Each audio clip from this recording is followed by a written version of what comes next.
Here we are at Mount Panorama, getting ready for the 2023 Bathurst 12 Hour. For the first time ever, Fuchs Lubricants has partnered with Schumacher Motorsport and Premier Racing to form the Fuchs Lubricants Racing Team.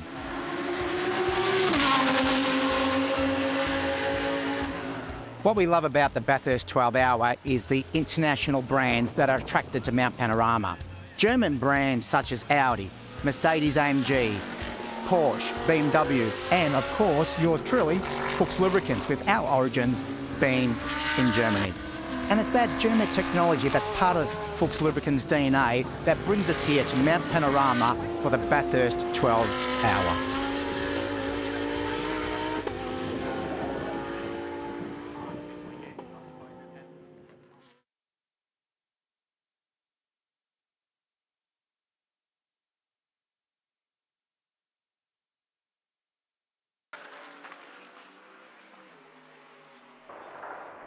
Fortunate enough was to drive for Audi last year in the Bathurst 12 Hour. We had a pretty good result there, and so thrilled to enter my own team for its maiden venture into the Bathurst 12 Hour this year, and of course as a team owner, principal and driver.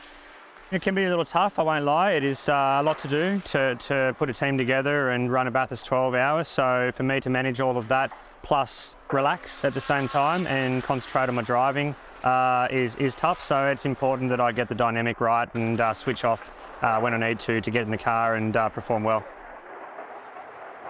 I don't enter any race without the ambition to win. Anybody who comes to one of these events without that ambition probably shouldn't be here. So definitely for us, we're looking to finish on the top step. Of course, it is a long race, 12 hours, a lot can go wrong. We hope that the gods of the mountain are kind to us this weekend. The weather's nice, so we don't have to worry about the elements of rain like we did last year at the 12 Hour. So yeah, look, we feel like we're prepared really well as a team, and you know, myself, James Golding and Frederick Bavish are obviously all accustomed to racing here around Mount Panorama, so nobody's going to need to ease in. It'll just be, yeah, guns a-blazing and get out there. Brad, you've had a pretty good last sort of 12 months. Maybe talk us through how you've seen your racing the last 12 months. Yeah, I think my racing personally and as a team as Schumacher Motorsport has progressed a long way in the last 12 months to 2 years. Obviously, 2021 we won the GT World Challenge Australia Championship in trophy class, and then again came second just last year gone.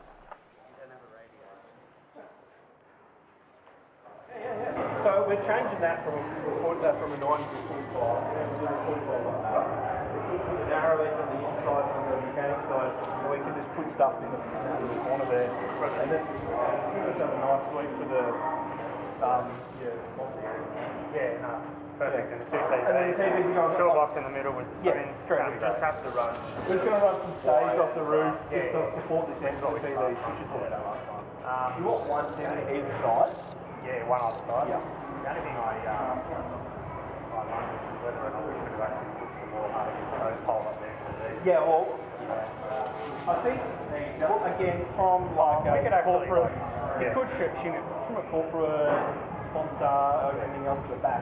Having a nicer finish at this end is probably better. But then, and they store heaps of stuff. Yeah. Right, okay.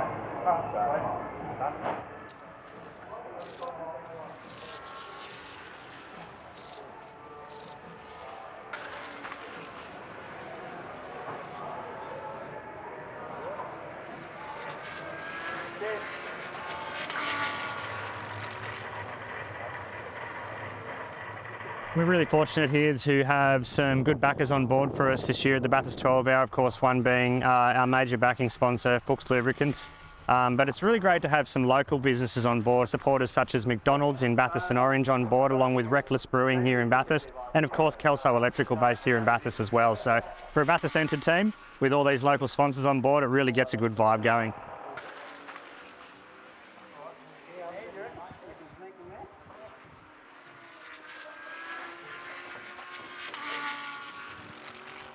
Always enjoyed to be in control of my own destiny with my team. We've got such a fantastic group of guys here at Schumacher Motorsport Premier High Racing, and so really it's a lot easier for me to relax knowing that I've got such a good backing behind me of the team. So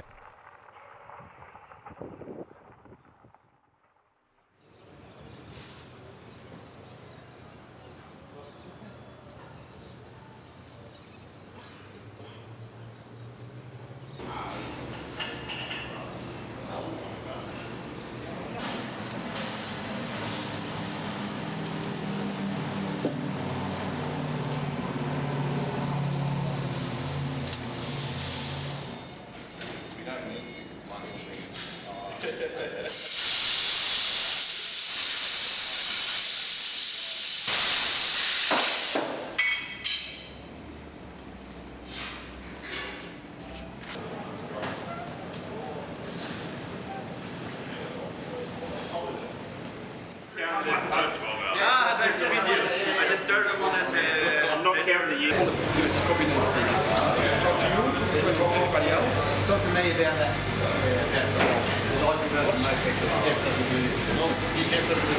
Okay, no, you don't need to touch it, you just need to save it. Yeah, because I saved it, you know. Then you give me the potion.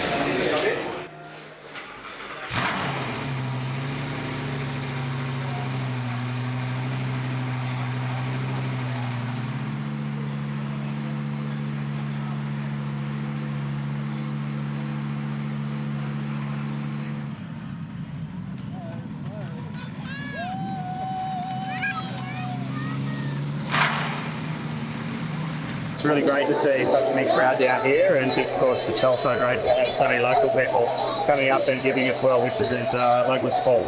Did you actually drive it down, or? Yeah, I drove it down. What's it like, you know, in that kind of cavalcade of cars heading down?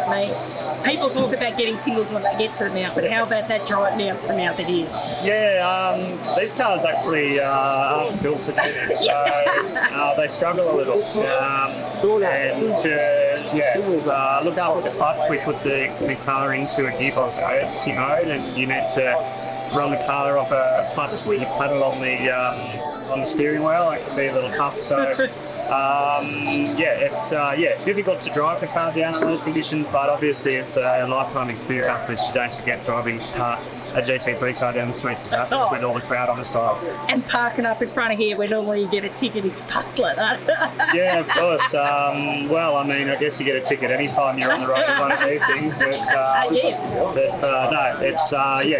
it really is a spectacle, I think. And now you're here, your drivers are here. I mean, you know, does it make, obviously you knew it was happening, but does it sort of make it feel that nickel real? You know what, we're in this, in my team. Yeah, I mean, it's been a lot of hard work, obviously, for me, the principal and the driver. I've double duties, which most other drivers don't have. So, there has been a lot of work to get us to this point, and so I'm glad we're finally here, and now we're at the point where I can concentrate on this stylish car.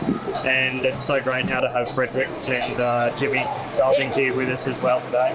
And you've seen the car, you've seen all the grids, you're still sticking by, mate. We're pushing for our line. Absolutely, we're here for no other reason to win this race. We see no reason why we can't. We've got a very strong driver lineup, and as long as we can look after the car up until the final couple of hours of the race, there's absolutely no reason why we can't proceed with it. Yeah, starting to feel the vibe, so I feel really important, so that's actually nice. I mean, there is a lot of focus on our car. It's a local car. It's great for Brad to see as a local to drive this race and to have the support of Fuchs, McDonald's. So actually great. I'm a bit set into it, you know, and I'm trying to live up to the standards. And I know you drive a lot of the best around the world and seen different tracks. This track in particular, is it one that you sort of like a challenge that it brings? Definitely. I mean, with Jimmy and this track expert like mini Northlife, you know, and these kind of tracks have two ways. You can have a fantastic feeling, but you can also have the opposite. You know, if you don't see, if you have fog, if you have rain, if you don't feel good with the car, it's scary. So it's scary. So and that's also good. That's part of the actual track though. Rubber goes down, it does shift out a bit, but then obviously there'll be a point and then it'll start getting marbles. Because once you're on the marbles, it starts going straight on you. And all of a sudden this wall, short shift here, and to avoid wheel spin, Audi's just rev it right out, keep calling the gears. And it's pretty good over the bump. That corner or? No, this corner, so second, rev it right out, you'll pull third before you just start this little right-hander. Then if you get a good enough run out of here, you'll be able to pull fourth and flow it through up under the tree. I would, if I would be behind the car, I would not go all in behind the car. I would take a little money. You will lose the front for sure. Really? Okay. Because it's so fast, to get exactly right, and you obviously do pretty small inputs. Yeah. And here with the inside curve, but it doesn't give more grip. I mean, if you're on the inside, you're only really getting to the very last point of it anyway. Like by the time you turn in, exactly. Yeah, Yeah, I'd say generally you wouldn't want any more air going underneath the car. Against it, but not not on it. Yeah. See how the edge of it's dark? Yeah. I mean, you're on the throttle before you even get to the apex there again anyway. Oh yeah, definitely. Yes. The only reason it bottoms out on a mountain straight is because it literally compresses the shocks that much that Yeah. Whereas down there, it's not really going to compress. No, it is true. Yeah.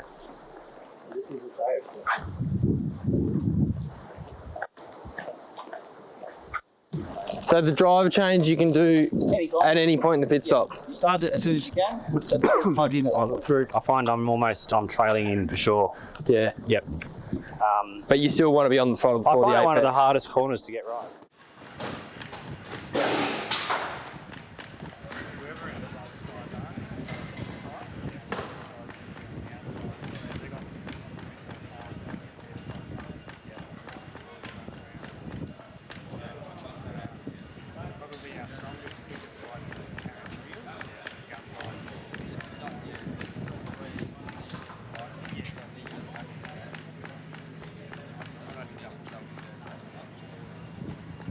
Spike guy spikes the car from the back, changes his wheel. He crosses back over the line. Then the front guy allows him to cross the line because you've still only got 3. He does his, and then when he goes back, finishes his wheel, the guy goes back on, does the spike, and by then the outer guys are finished as well.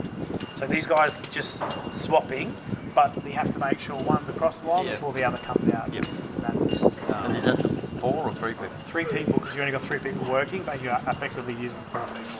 As long as you're back across We the read line. the rule a couple of weeks. Yeah. We read the rule you can have 4 people, 4 must be 30 or 3. Yeah. But it's getting a bit close. Okay. I'll start on the line. Alright. Cars in lane. Turns in. Stop.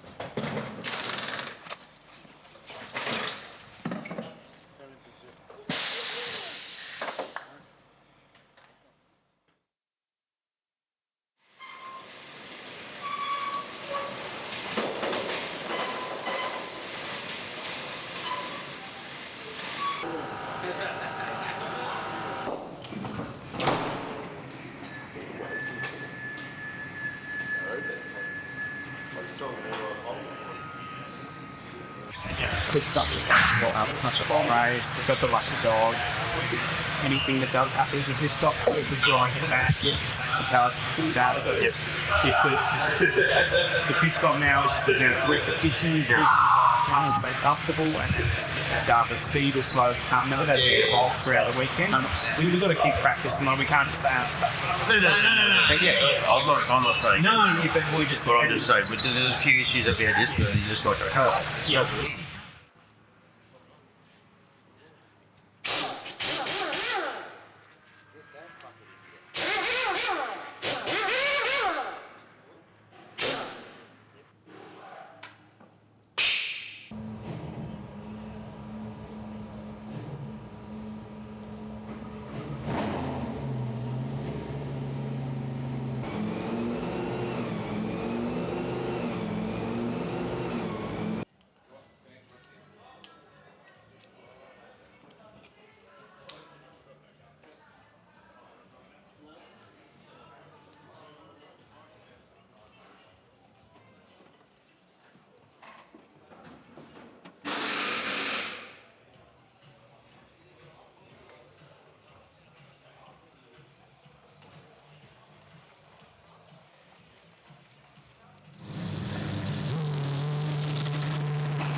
make it less understeer in general, then without affecting the rear, it will be lap time for sure. But I don't know. So what are we in the front with the roll bar? Medium or maybe you can go to soft to.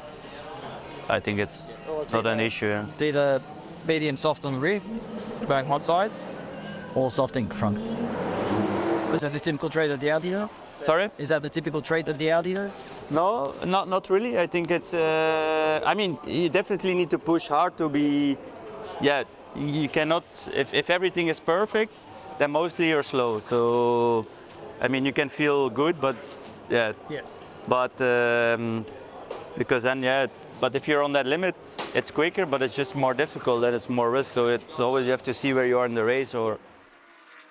So sometimes you see a little bit of sandbagging as well, like guys won't quite show their full potential, even in qualifying as well, because you don't want that weight penalty, then you got to carry around for 12 hours on Sunday, yeah? And that's so bad. So there's a bit of gamesmanship, a bit of foxing. Hi, I'm Brad Schumacher from Fuchs Lubricants Racing. Today I'm over here in Harris Park at Sydney Helicopters. While you're here at the Mount this weekend, if you can't get onto the circuit in a car, the next best thing to do is jump in a helicopter and go for a couple of laps. So if you're over here in Harris Park, come and see the girls at Sydney Helicopters and they'll give you the ride of your life.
Yeah, cool.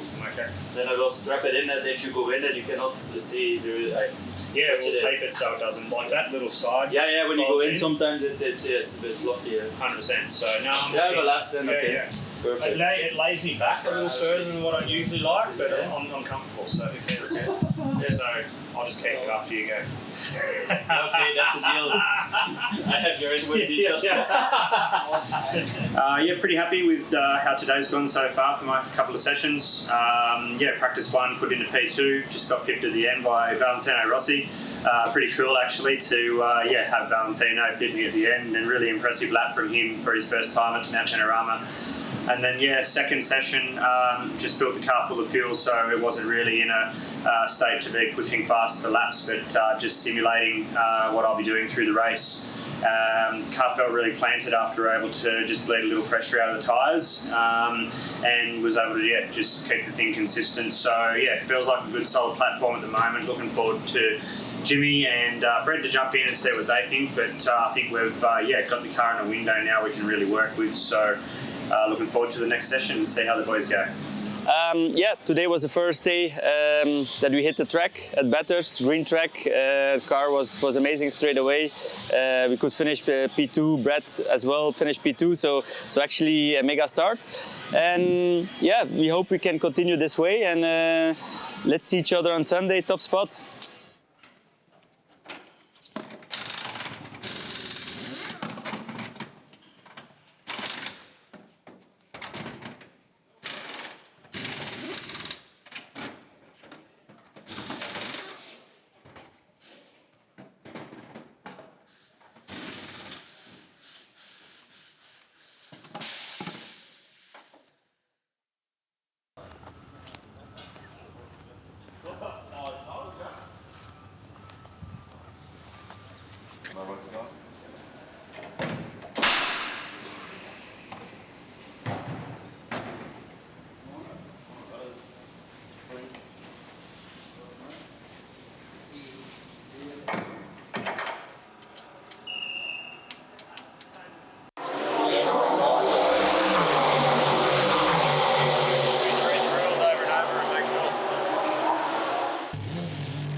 There's 36 minutes remaining, so we'll get to 30 minutes and then I'll put you in, okay?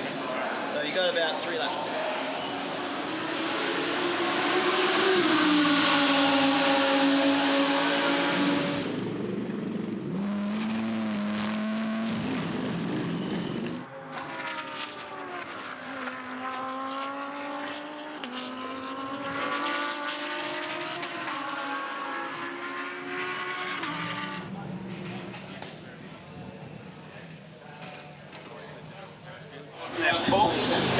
Brand new tyre. Oh, yeah, that's disgusting. Yeah.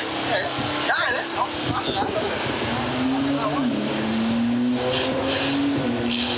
Better get in front of the centre, was it right front? Right front. Yeah. Where's the right rear? Is that okay?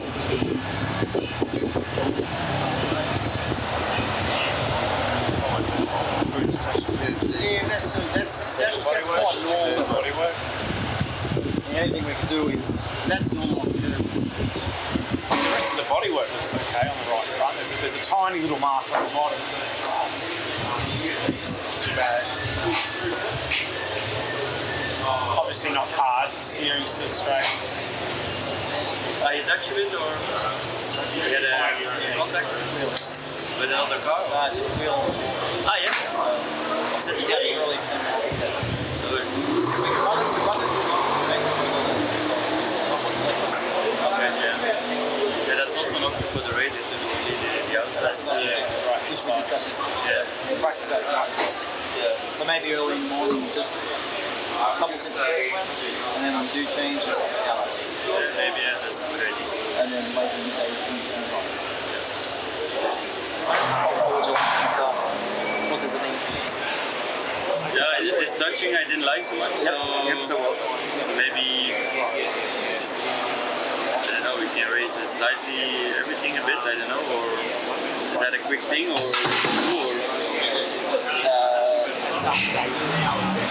is a quick thing. Maybe we do that in the session. Okay. So if you Okay, yeah. I'd rather not touch it slowly, just so you know what you've got for you. Yeah. What about these knockoff springs? Do you think it will? They don't want to do it. Okay. They don't have time to do it. So Yeah.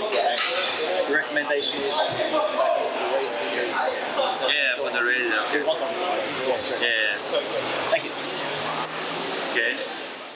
Been a massive weekend for us. You know, this deal came, as you all know, came together very quickly in late December, and trying to make it happen. So got the deal happening. It's great. Thank you very much. We appreciate so much the sponsorship because, you know, honestly, without you guys, we wouldn't be here this weekend, and it's literally that simple. We were able to fly Frederick out from Europe, which was a massive undertaking. Again, we thank Frederick for being here because it was very lastminute.com, and he was very fortunate enough to grace us with his speed and professionalism.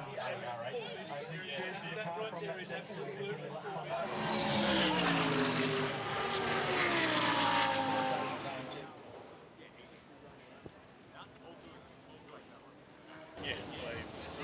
I haven't even introduced myself yet. I'm still just getting shit signed.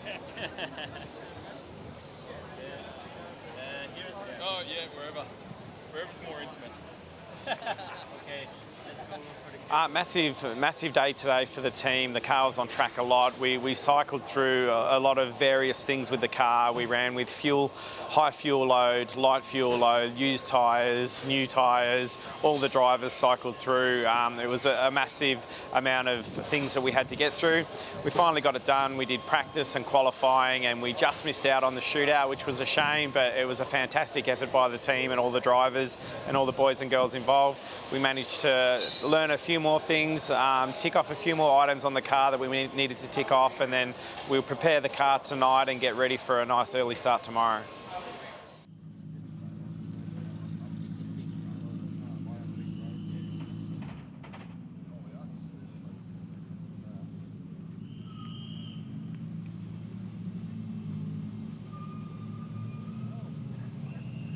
The back of the pit lane here looked like it was a Thursday afternoon, Garth. It's quite extraordinary. People are wanting to be part of Bathurst being back. Chilly out there, though, as you've said. And a lot of people who are out the backsides are all rugged up, as you see it down here, and they're ready for the big day.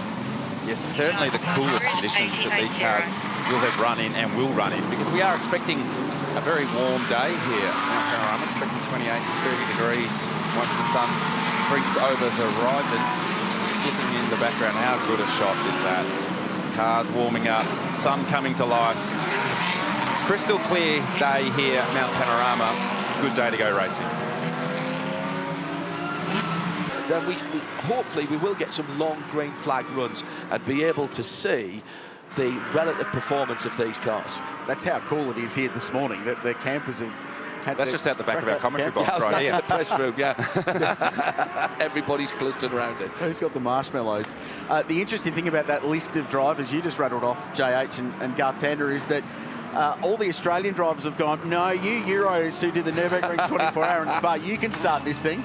My very first Bathurst 12-hour, they said, Garth, you can start. I thought, oh, yeah, okay, no problems. I did it once. And so, righto, you factory boys, you're in the car. You do this at Spa, you do this at Nürburgring, you do this at Daytona, and you are. If you have a factory driver in your driver roster, they are in the car right now. And that's from the list that John called. That's exactly what has taken place. The first Bathurst 12-hour was held in 1991. This is the 20th edition of a 12-hour endurance race at Mount Panorama. And after a tough couple of years, the world is back. And the Liqui-Moly Bathurst 12-hour fires into life on a stunning Sunday morning at Mount Panorama. A lot of that going on over the next 10 to 15 minutes when these cars' brake rotors start to light up. You'll see the cars bottoming out as the tyre pressures come up to temperature. The car ride height is very, very low. You look, they're weaving as they make their way up Mountain Straight, continuing to try and build tyre temperature before they have their first run across the top of the mountain. We're missing the guys in the late teens and the early 20s coming across the line off the back of the safety car, 10, 15, 20 seconds quicker on that second safety car lap than the guys at the front of the field. So they're working their Pirelli rubber really hard early on. The guys at the front already heading up to the cutting for the first time.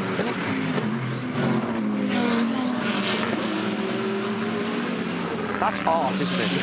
That is motor racing as art at the Audi cutting. I swear this is the best hour of motorsport Australia gets over the course of the year. BP Ultimate Park. And then in front of a massive crowd to the top as they head towards McPhillamy and Brock Skyline. Right here as a driver, you don't know what you've got. The first time you're seeing your car across the top of the mountain with low tyre pressure, low tyre temp, low grip from the circuit in these cool conditions, you have no idea what you have. So you have to play super conservatively. You can see no one really stepping out of line. Everyone following line astern as the tyre temperature builds. And after we get this lap in the books, second, third lap, then those that have qualified out of position will start to tighten the belts and start to go forward. This is Liam Talbot with a freight train of cars and huge amounts of endurance racing experience locked up behind him in the Sportsbet Audi. He's got Philip Ellis right behind for Craft Bamboo Racing, then Devarshan Padiachi, then Dries Vanthoor. He won the DTM Championship in Germany last year and has come across from Audi to BMW with Team WRT. Won this race in 2018 in dramatic circumstances. Then Chris Haase and Fred Vervisch, who's behind the wheel of the Fuchs entry with Schumacher Motorsport, Premier High Racing, making their debut in GT3 racing. And then David Wall, I think, is at the back of that queue, and Dylan O'Keefe. So it's a bit of a freight train here. Going forward in this pack as well. There's a bit going on in the background here, though. Vervisch on Haase, looking down the inside. The two Audis touching paint going into turn one.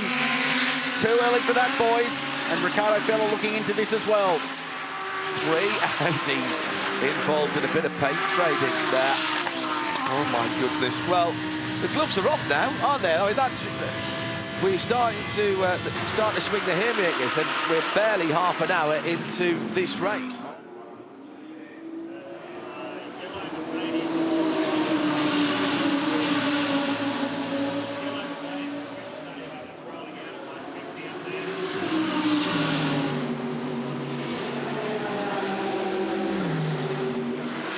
That wing off. Meanwhile, the racing continues. Fred Vervisch gets down the inside of one and just gets it stopped before he crashes into the back of Liam Talbot. So all of that has teed off because there was this massive freight train caught up behind that Sportsbet Audi. Looks good. It's a nice big team.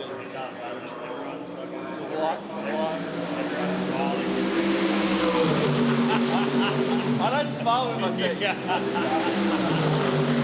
I knew you were going to say something.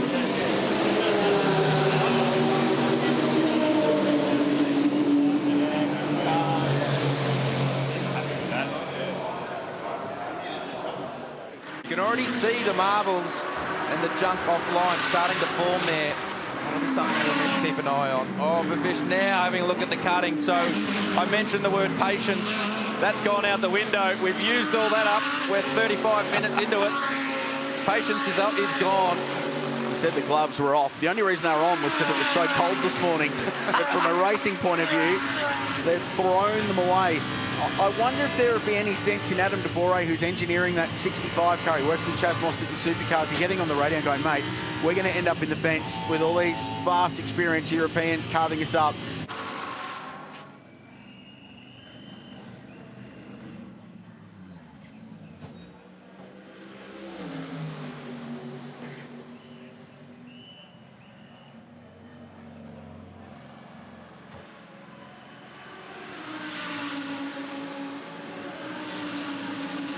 Is willing to sacrifice driving a long time in this race, getting the personal enjoyment out of hustling an AMG GT3 around to give them the best shot of getting back on top.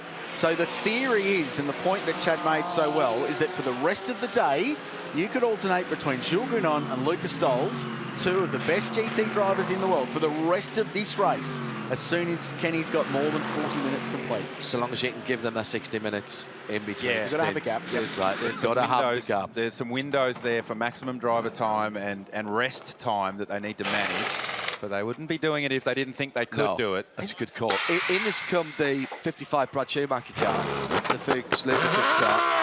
That's a couple of laps early, I think, there. They did 28 laps on their first stint. That's at the end of their 26th lap.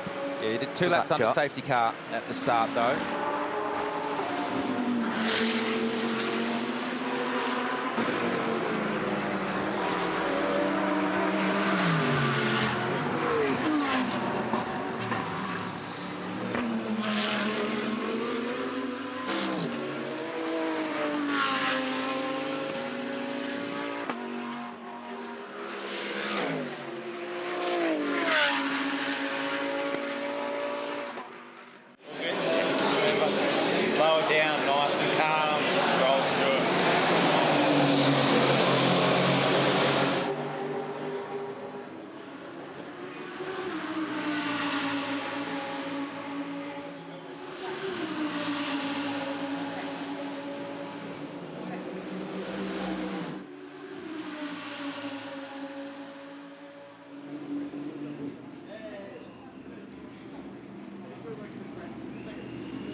the race and looked like your Audi was stronger than most. Were you having fun out there? Yeah, definitely. Was a, like I said, was a good stint. We say we did a double stint on the tires. It was a bit hard at the end, fighting against the others, but it seemed like the Audi works well on the long run. So that's great after yesterday's qualifying. So yeah, let's see how it goes, how it will be with hotter temperatures, because normally that's quite hard for us. So let's see. Is it going to be mentally difficult when you get back in the race and the hotter temperatures are there and all of a sudden it feels like a different race car? Yeah, definitely. Already now when the temperatures were getting up, it started to get a bit more loose, the car. So definitely it will change during the day. Also the track will grip up a lot, so I think maybe that can compensate let's say the higher temperatures. So yeah, looking forward to the race, and yeah. Thanks, Fred. Good luck. Thank you very much. And guys, he was nice enough to even finish his breakfast by stuffing it in his mouth before doing the interview with us. I've had breakfast with Fred Vervish a lot. That's just how he eats.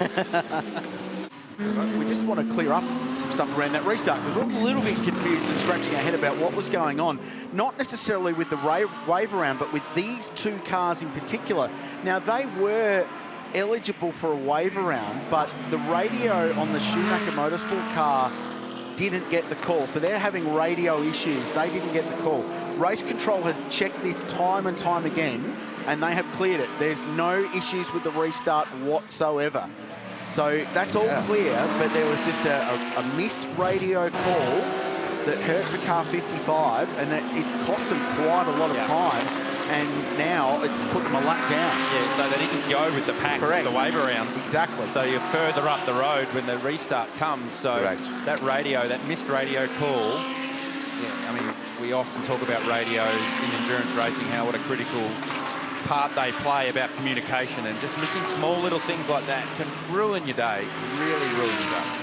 And the frustration continues with the number 55. That is the Brad Schumacher Racing Audi that has been running very well, particularly early on in the race with Fred Vervish behind the wheel. Brad Schumacher has been called for a couple of penalties now, unsportsmanlike conduct, basically, if we were in American football terms, because the Super Bowl is going to be taking place next week. He's been given a warning for that, and now ignoring blue flags. The team has a pit board out on the wall because Intel says they think he went to turn up the volume and instead changed the channel. They have no radio communication with Brad.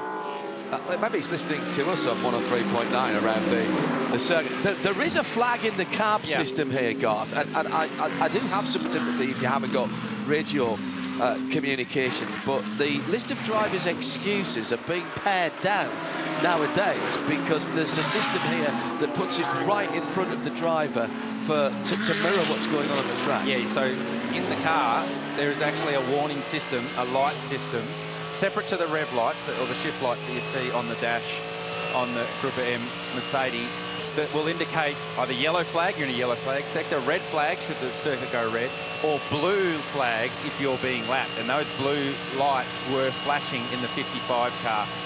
But often the amateur drivers or those without the experience are so busy doing what they're doing, driving the race car, sometimes those peripheral things get missed. And then when you're a bit flustered because you know you haven't got radio, or things aren't going exactly right, your concentration drifts and you're not focused on what you need to be focused on. So the problem they have now for the 55 car is getting Brad's attention and telling him, hey, you've got to come to the lane. You can go and plead your case to race control and say, hey, we can't tell the driver, but they'll come back and say, well, your driver did have the in-car warning system. He could have seen the blue lights inside the cockpit. So a bit of a challenge ahead for the 55 team.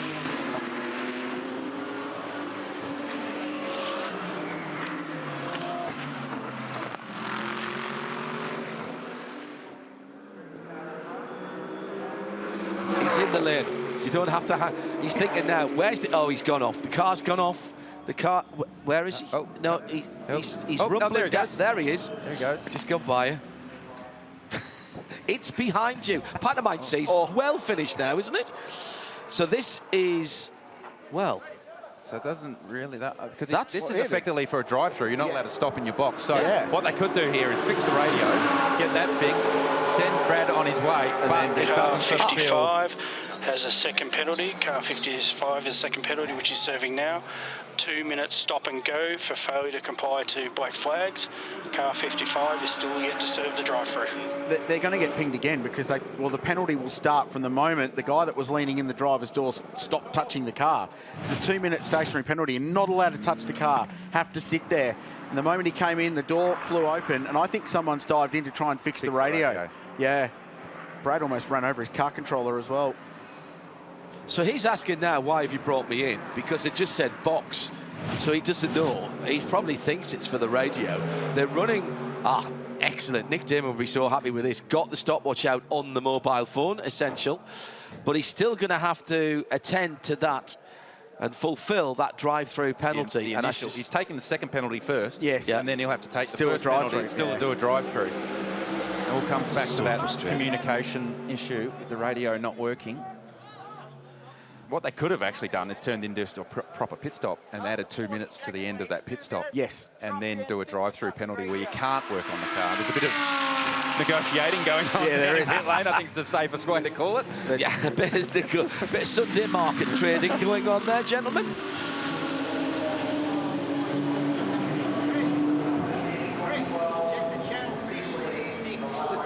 Turn the cunt flat out.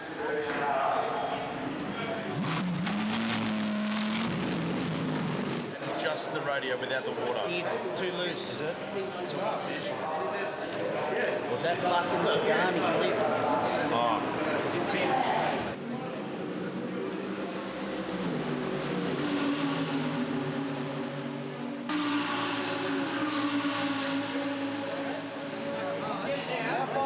Done and we can fix it now. No, but what I'm telling you is the car one trying to push fucking through and then we tried to fix the radio. Where's old mate? We're fucking looking at it for 3 minutes. Who said he looked at it? What's the car side all right? The car side's right. Okay, just make sure it's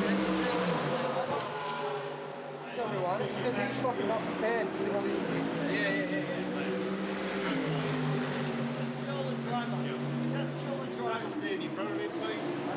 Don't stand in front of me.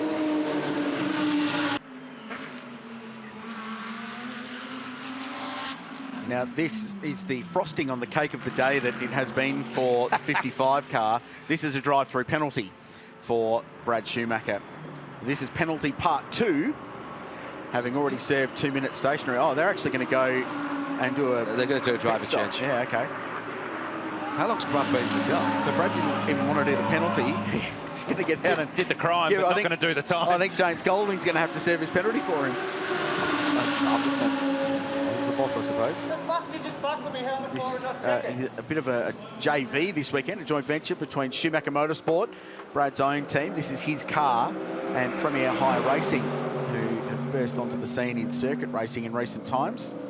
I haven't seen Peter Gibberis around. I'm sure he's here, but last weekend won his first ever round in the Australian Top Fuel Championship at Sydney Dragway in front of a massive crowd there. Really good for the Premier Top Fuel team.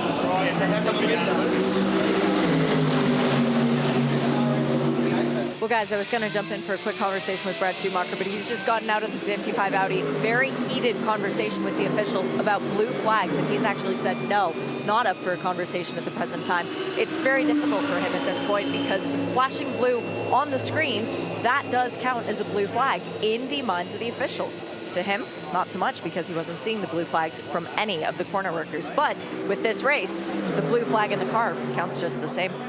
So when I was with the fucking leaders, I thought I was fighting at the front. I had no idea. And they weren't able to make that over on me or anything. So I was like, well, I'm not obeying the fucking blues because if I didn't want to lap me out, I would have obviously pulled out of the way, you know? Brad Schumacher, it started out as a very good day. It got pretty bad pretty quick for you guys. Just something little within the radio that ultimately made you lose communication. Yeah, the day started out really well, but unfortunately I had no radio. It made me look really silly, in fact, and yeah, I felt really bad about it after I got out of the car. But for me, with no radio, I got sent out in a good position after Frederick handed the car over, and then we had the safety car, which left me at the front of the train. And at that stage, I didn't know if I was to go past the safety car for the drive-by or not, which I didn't, and everybody else did. And so, not knowing whether or not I was still on the lead lap or not, after that safety car, I assumed I was still on the lead lap. Of course, I had good pace running in the 204s, and the pros that were behind me were struggling to overtake. So I was racing those guys, and I wasn't getting blue flags at every checkpoint because I was able to gap them across the top. And yeah, so it's just a complete mess up on our behalf with the radios. It's the 1%ers that get you all the time. And then so even when I came in for the drive-through, I actually didn't know it was a drive-through. I thought we were just doing a compulsory pit stop, and yeah, we're back to a lap down now, and yeah, it makes me look really silly, but you know, we'll get the radio fixed and hopefully move on. There's a long way to go today. And with this wave-by, the lucky dog in effect, it's not over until it's over. You guys had something special on the back of your car for this weekend. You've got the Chad written on the rear wing for our own Chad Nylon. You gonna take that off because clearly that's bringing all the bad luck? You know, I put it on because we did the ad with Supercars and Chad, and I was worried about the commentator's curse, and there you go. Maybe we will take it off in the next ad break, in the next pit stop, and no, look, I think that's surely got to be our bad luck for this weekend. It put us 4 laps down. It was a shocker. The worst part about it is I felt I drove really well, you know. Yeah, being able to drive with those top pro guys and keep up with them was a good effort, just not in the right circumstances this time around. Hey, we're only a third of the way through. There's still hope. Absolutely, no. We've, yeah, plenty of hope. It's a long race, and we've got all of the local support on our side here, obviously, is the Bathurst team, so we'll be fine. We'll see where we're at in the last hour. Nothing but good luck for your team from now on. Thanks, Brad. Thank you, Shay. Much appreciated.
Schumacher Motorsport Premier Hire Racing entry, and Fred Vervish, and that car has been in the wars today with some penalties. He's dragged that car back up the order. They're 8th outright, but they're leading the Boiselle Watchers Pro-Am class. So still lift the big trophy and stand on the #1 spot on the top of the famous Mount Panorama podium, not too far away to our right. And of course, the watch, which features some of Mount Panorama in it, that you could win. Imagine if Brad Schumacher wins that. He literally lives here. Probably has already got just come down and collect his own pilfered it on his stones walk of a night. Yeah. Panorama sign. Have you seen his back garden? Yeah, it's very wild for some reason. Like Brad, written out in white. Very nice driveway. So there is that class battle. We would absolutely love for them to be in the outright mix as well, because they become outright cars when the AM driver component, the semi-professional driver, has ticked all their boxes from a drive time point of view. And we're talking about that with Fred Vervish and Christopher Meese. Absolutely can win this race on raw speed. Yeah, 100%, no doubt whatsoever.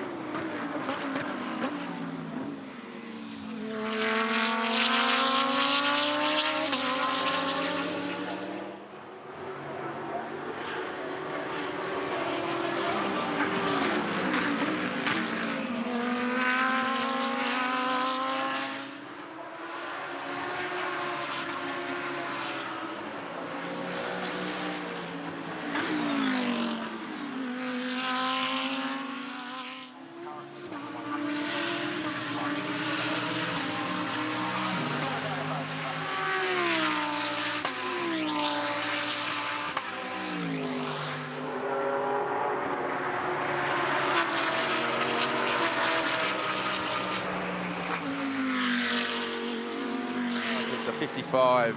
Yeah. Schumacher Motorsport car heads into the garage. We've got a pit reporter going down there at the moment. Shea Adam is standing by looking at that car. It didn't sound good last time by. I think we can say that our Chad has not been their lucky charm this weekend. No, definitely won't run the Chad sticker on the rear wing of that car next time it makes its way out. Team taking the opportunity to fix some other issues on the car, just fixing up the rear wing end plate on one side as the rest of the crew attend to the engine. A mid-mounted V10 engine, so it's actually buried quite deep in the engine bay at the back of the car, so you can see the crew actually in on top of the rear of the car. It's the best way to work on it. And I'm wondering whether they just think it's a sensor or something like that they can get to either replace, or it might be as simple as just reconnect.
Yeah, so at Fox Lubricants Racing today, it's been a slightly up and down day, unfortunately.